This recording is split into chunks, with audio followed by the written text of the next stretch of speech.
Na član 88. amandman su zajedno podneli svi ovi isti. Nismo mi svi ovi isti, nego ste vi dužni da pročitate ko je podneo amandman, umesto što mlatite praznu slamu i pričate nešto što ne treba pričati. I bavite se stvarima kojima kao predsedavajući ne treba se baviti.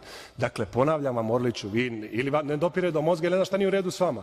Dakle, vi morate shvatite, nije to tvoj posao. Tvoj posao je da pročitaš ko je podneo amandman. Tebe to mrzi i svi ostali. Nismo mi svi ostali, nismo mi oni. Imamo svoja imena i prezimena. Tvoj posao da to pročitaš, a ne da se baviš interpretacijama mog govora. Razumeš sad? Jasno to? Ako treba da ti ponavljam, ja imam vremena ovde do 2 po ponoći, posle imam nekih obaveza, pa moram da idem. Ali do 2 po ponoći ja to mogu da vam objašnjavam. Razumete? Dakle, ponavljam, Orliću, pošto to teško dopire do tebe, tvoj posao kao predsedavajućeg jeste da pročitaš ko je podneo amandman, a ne da mlatiš praznu slamu i trućaš 20 minuta tu istu priču. Vrtiš u krug ko pokvaren gramofon.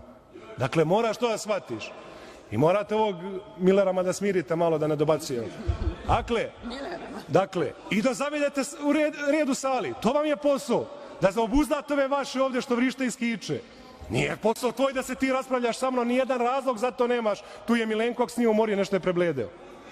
To nije vaš posao kao predsedavajućeg. Vi treba tu da sedite i da vodite sednicu kako se sednica vodi. Imate na YouTube-u, hvala Bogu, internet razvijen, pogledate kako se to radi u uređenim zemljama, kako se ponaša predsednik parlamenta. Ja ovde imam pravo da kažem šta hoću, ali vaše nije da vi replicirate ko neka babetina odatle na sve ono što ja kažem.